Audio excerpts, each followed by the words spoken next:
ನೀವೇನು ನಮ್ಮ ಚಾನಲ್ಸ್ಗೆ ಸಬ್ಸ್ಕ್ರೈಬ್ ಆಗಿಲ್ಲ ಅಂದರೆ ಈ ಕೂಡಲೇ ಸಬ್ಸ್ಕ್ರೈಬ್ ಬಟನನ್ನು ಒತ್ತಿ, ಹಾಗೆ ಪಕ್ಕದಲ್ಲಿರೋ ಬೆಲ್ ಐಕಾನ್ನ ಕ್ಲಿಕ್ ಮಾಡಿ. ಫಸ್ಟ್ ಕಾರ್ಡ್ ನನಗೆ 5 ಆಫ್ ಸಾರ್ಟ್ಸ್ ಬಂದಿದೆ. 5 of swords it self is A fighting card ಅಂತ ಹೇಳ್ತೀವಿ. ಸೊ ತುಂಬ ಜಗಳ, ತುಂಬ ಆರ್ಗ್ಯುಮೆಂಟ್, ಸೋ ಮಚ್ ಫೈಟಿಂಗ್ ಅಂತ ಕಾರ್ಡ್ ಹೇಳುತ್ತೆ. ಸ್ವಲ್ಪ ಟ್ರಿಗರಿಂಗ್ ಇರುತ್ತೆ. ಅದರ್ ಪರ್ಸನ್ ಏನೇ ಹೇಳಿದ್ರು ಯಾವುದಕ್ಕೂ ಟ್ರಿಗರ್ ಮಾಡ್ತಾ ಇದ್ದಾರೆ ಅಂತ ಅನಿಸುತ್ತೆ. ಇದರಿಂದ ಆರ್ಗ್ಯುಮೆಂಟ್ ಸ್ಟಾರ್ಟ್ ಆಗಿ ಸೊ ಕಮ್ಯುನಿಕೇಷನ್ ಸ್ಟಾಪ್ ಆಗೋ ಅಂಥ ಚಾನ್ಸಸ್ ಇದೆ. ಮೇ ಬಿ ಕೇರ್ಫುಲ್ ಆಗಿರಿ ಅಂತ ಹೇಳ್ತೀನಿ. ಯಾವಾಗಲೂ ನಿಮ್ಮ ಕಲೀಗ್ಸ್ ಇರಲಿ, ನಿಮ್ಮ ಫ್ಯಾಮಿಲಿ ಮೆಂಬರ್ಸ್ ಇರಲಿ, ಸೊ ನಿಮ್ಮ ಪಾರ್ಟ್ನರ್ ಜೊತೆನೇ ಜಗಳ ಆಗುತ್ತೆ ಅಂತ ಹೇಳಲ್ಲ. ತುಂಬ ವಿಷಯಗಳು ಟ್ರಿಗರ್ ಆಗುತ್ತೆ 5 ಆಫ್ ಸಾರ್ಟ್ಸ್ ಇರೋದ್ರಿಂದ. ನೀವು ಕನೆಕ್ಟ್ ಆಗಿರೋ ಪರ್ಸನ್ ಕೂಡ ಟ್ರಿಗರ್ ಆಗಿರ್ಬೋದು. ವೈಸ್ ವರ್ಸಾ ರೀಡಿಂಗ್ ಇದೆ. ಕ್ರಾಸ್ ವಾಚರ್ಸ್ ಯಾರಾದರೂ ನೋಡ್ತಾ ಇದ್ದರೆ ಪೇಷನ್ಸಿಂದ ಇರಿ ಅಂತ ನಾನು ಹೇಳ್ತೀನಿ. ಸ್ವಲ್ಪ ಕೇರ್ಫುಲ್ಲಾಗಿ ಕೂಡ ಇರಿ. ನಿಮ್ಮ ಸ್ಪೀಚ್ ಬಗ್ಗೆ ನೀವೇನು ಮಾತಾಡ್ತೀರಾ ಅದ್ರ ಬಗ್ಗೆ ನಿಮಗೆ ಗಮನ ಇರಲಿ ಅಂತ ಹೇಳ್ತೀನಿ ನಾನು. ಸೆಕೆಂಡ್ ಕಾರ್ಡ್ ನನಗೆ ಕಿಂಗ್ ಆಫ್ ಕಪ್ಸ್ ಬಂದಿದೆ. ಒಬ್ಸೆಸಿವ್ ಅಂತ ಹೇಳ್ತೀವಿ, ಒಬ್ಸೆಸಿವ್ ಇನ್ ಲವ್ ಅಂತ ಹೇಳ್ತೀವಿ. ನೀವು ತುಂಬ ಟೈಮಿಂದ ಅಥವಾ ತುಂಬ ವರ್ಷಗಳಿಂದ ಸೊ ಆ ಪರ್ಸನ್ ಜೊತೆ ಇರ್ಬೋದು, ಲಾಂಗೆಸ್ಟ್ ಟೈಮಿಂದ ಅಂತ ಹೇಳ್ಬೋದು. ಮೇ ಬಿ ನಿಮ್ಗೆ ಅನಿಸಿರ್ಬೋದು, ನಾನು ಇಷ್ಟಪಟ್ಟಿರೋ ವ್ಯಕ್ತಿ ಇವರಲ್ಲ, ನಾನು ಅಂದ್ಕೊಂಡಿರೋ ವ್ಯಕ್ತಿ ಇವರೇನಾ ಅಂತ ನಿಮಗೆ ಡೌಟ್ಸ್ ಬರ್ಬೋದು. ಏನು ಅಂದರೆ ಈ ಮಂತಲ್ಲಿ ಎಸ್ಪೆಷಲಿ ನಿಮಗೆ ಸ್ವಲ್ಪ ಪೇಷನ್ಸ್, ತಾಳ್ಮೆ ಅಗತ್ಯ ತುಂಬಾ ಇದೆ ಅಂತ ಹೇಳ್ಬೋದು. ಮೇ ಬಿ ತುಂಬ ಅವರು ಟ್ರಿಗರ್ ಮಾಡ್ಬೋದು ನಿಮಗೆ ಜಗಳಕ್ಕೆ, ಅಥವಾ ಅವ್ರಿಗೆ ಗೊತ್ತಿಲ್ಲದೇ ನಿಮ್ಗೆ ಹರ್ಟ್ ಮಾಡ್ಬೋದು. ಹರ್ಟ್ಫುಲ್ ವರ್ಡ್ಸ್ ಅಂತ ಹೇಳ್ತಾ ಇದೆ ಕಾರ್ಡು. ಥರ್ಡ್ ಕಾರ್ಡ್ ನನಗೆ ಏಸ್ ಆಫ್ ಪೆಂಟಿಕಲ್ಸ್ ಬಂದಿದೆ. ಮೇ ಬಿ ಹಣನೂ ಇಶ್ಯೂ ಆಗಿರ್ಬೋದು, ನಿಮಗೆ ಹಣಕಾಸಿನ ವಿಚಾರದಲ್ಲೂ ಜಗಳ ಆಗಿರ್ಬೋದು. ಮೇ ಬಿ ಕೆಲವ್ರಿಗೆ ಏಸ್ ಆಫ್ ಪೆಂಟಿಕಲ್ಸ್ ಅಂದರೆ ಒನ್ ಮೋರ್ ಚಾನ್ಸ್ ಅಂತ ಹೇಳ್ತೀವಿ. ನೀವು ಯಾರಿಗಾದ್ರೂ ಇನ್ನೊಂದು ಚಾನ್ಸ್ ಕೊಡ್ತೀನಿ ಅಂತ ಡಿಸೈಡ್ ಮಾಡಿರ್ಬೋದು, ಅಥವಾ ಅದರ್ ಪರ್ಸನ್ ನಿಮಗೆ. ಸೊ ಕೊಡಲ್ಲ ಅಂದರೂ ಕೂಡ ace of pentacles one more chance ಕೊಡ್ಬೋದು, ನೀವು ಇನ್ನೊಂದು ಚಾನ್ಸ್ ಕೊಟ್ಟು ನೋಡ್ಬೋದು ಅಂತ ಹೇಳುತ್ತೆ card. Because you love the person ಅಂತ ಕೂಡ ಕಾರ್ಡೇ ಹೇಳ್ತಾ ಇದೆ.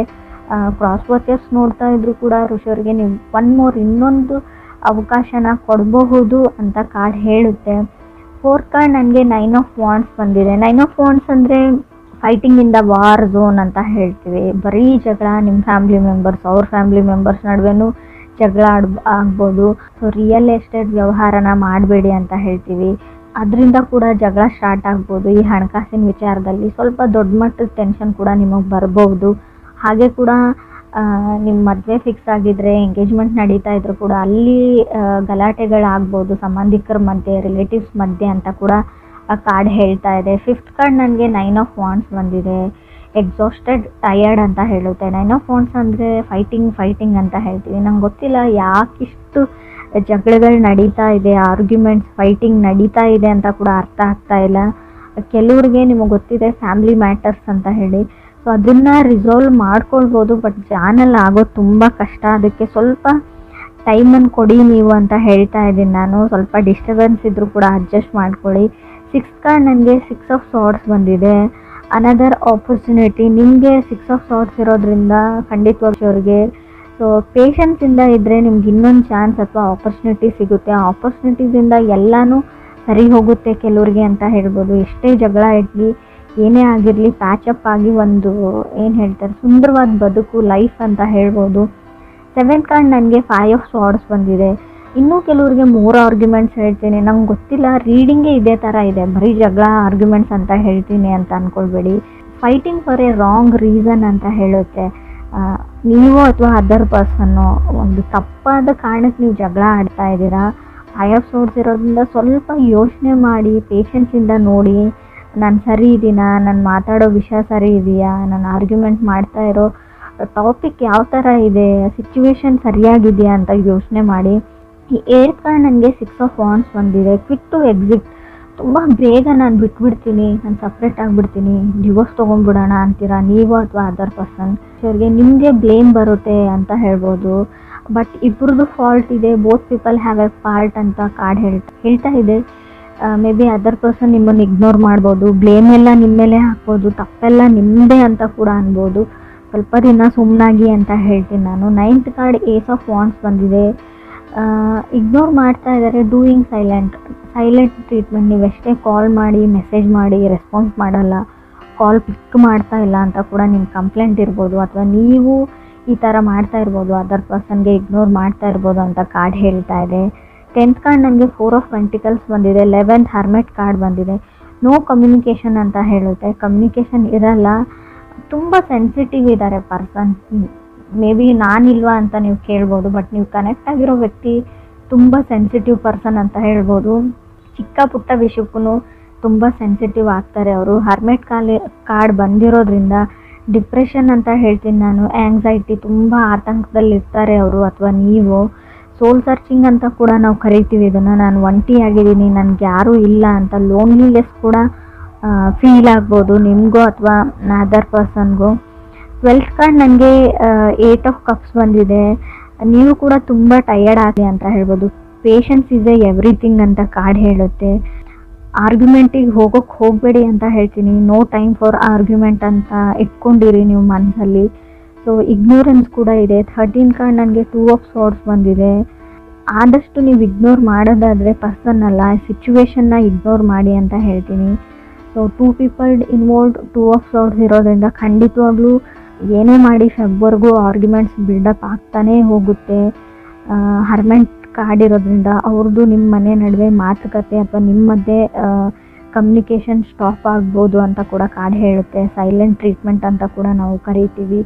ಸೊ 7th ಕಾರ್ಡ್ 5 ಆಫ್ ಸಾರ್ಡ್ಸ್ ಇರೋದ್ರಿಂದ ಮೇ ಬಿ ಅವ್ರ ಫ್ಯಾಮ್ಲಿ ಮೆಂಬರ್ಸೇ ನಿಮ್ಗೊಂದು ಇಶ್ಯೂ ಆಗಿದ್ದಾರೆ, ಅಥವಾ ನಿಮ್ಮ ಫ್ಯಾಮ್ಲಿ ಮೆಂಬರ್ಸ್ ಅವ್ರಿಗೆ ಇಶ್ಯೂ ಆಗಿರ್ಬೋದು. ನಿಮ್ಮ ಮಧ್ಯೆ ಪ್ರಾಬ್ಲಮ್ ಇಲ್ಲ ಅಂದರೂ ಪ್ರಾಬ್ಲಮ್ ತಂದಿಡ್ತಾ ಇರ್ಬೋದು ಅಂತ ಕೂಡ ಕಾರ್ಡ್ ಹೇಳುತ್ತೆ. ಆ್ಯಂಡ್ ಮೇ ಬಿ ನೀವಿಬ್ಬರು ಹಿಡಿದ್ರೆ ಇನ್ನೂ 3 ಮೆಂಬರ್ಸ್ ಇನ್ವಾಲ್ವ್ ಇದ್ದಾರೆ ಇದರಲ್ಲಿ. ಆ ಮನೆಯವ್ರು ಇರ್ಬೋದು ಅಥವಾ ನಿಮ್ಮ ಮನೆಯವ್ರು ಇರ್ಬೋದು, ಅದರ್ ಪರ್ಸನ್ ಮನೆಯವ್ರು ಇರ್ಬೋದು. ಸೊ ನಿಮ್ಮ ಪೇರೆಂಟ್ಸ್ ಇರ್ಬೋದು, ಅವ್ರ ಪೇರೆಂಟ್ಸ್ ಆಗಿರ್ಬೋದು. ಸೊ ಟೋಟಲಿ 5 ಮೆಂಬರ್ಸ್ ಇನ್ವಾಲ್ವ್ಡ್ ಇದ್ದೀರಾ ಈ ಆರ್ಗ್ಯುಮೆಂಟ್, ಈ ಫೈಟಿಂಗಲ್ಲಿ ಅಂತ ಕಾರ್ಡ್ ಕ್ಲಿಯರಾಗಿ ಹೇಳ್ತಾ ಇದೆ. ಮೇ ಬಿ ಅವರೆಲ್ಲರೂ ಸೇರಿಬಿಟ್ಟು ನಿಮ್ಮನ್ನು ಒಂಟಿ ಮಾಡ್ಬೋದು, ಅಥವಾ ನೀವು ನಿಮ್ಮ ಫ್ಯಾಮ್ಲಿ ಜೊತೆ ಸೇರಿ ಅವ್ರನ್ನ ಒಂಟಿ ಮಾಡ್ಬೋದು ಅಂತ ಕೂಡ ಕಾರ್ಡ್ ಹೇಳ್ತಾ ಇದೆ. ತಾಳ್ಮೆ ತುಂಬ ಇಂಪಾರ್ಟೆಂಟ್ ಆಗುತ್ತೆ ಇಲ್ಲಿ. ನಿಮ್ಗೆ ಇಷ್ಟ ಇಲ್ಲ ಅವರಿಂದ ದೂರ ಆಗೋದು. The end of the day ಅವ್ರ ಮೇಲೆ ನಿಮಗೆ ಲವ್ ಇದೆ, ನಿಮ್ಮ ಮೇಲೆ ಅವ್ರಿಗೆ ಲವ್ ಇದೆ. ಸೊ ಹಾಗಿದ್ರೆ ನೀವು ಸ್ವಲ್ಪ ಸುಮ್ಮನಿರೋದು ಬೆಟರು. ಯಾರದೇ ಸಜೆಷನ್ನ ತೊಗೊಳಕ್ಕೆ ಹೋಗಬೇಡಿ ಅಂತ ಕೂಡ ನಾನು ಹೇಳ್ತೀನಿ. ರಾಂಗ್ ಸಜೆಷನ್ಸ್ ಕೊಡ್ತಾರೆ ಅವರು, ರಾಂಗ್ ರೀಸನ್ಸ್ಗೆ ನೀವು ಫೈಟ್ ಮಾಡ್ತೀರಾ. ಸೊ ಅದು ಜಗಳಾಡೋ ವಿಷಯನೂ ಆಗಿರಲ್ಲ ಅಂತ ಕೂಡ ಕಾರ್ಡ್ ಹೇಳ್ತಾ ಇದೆ.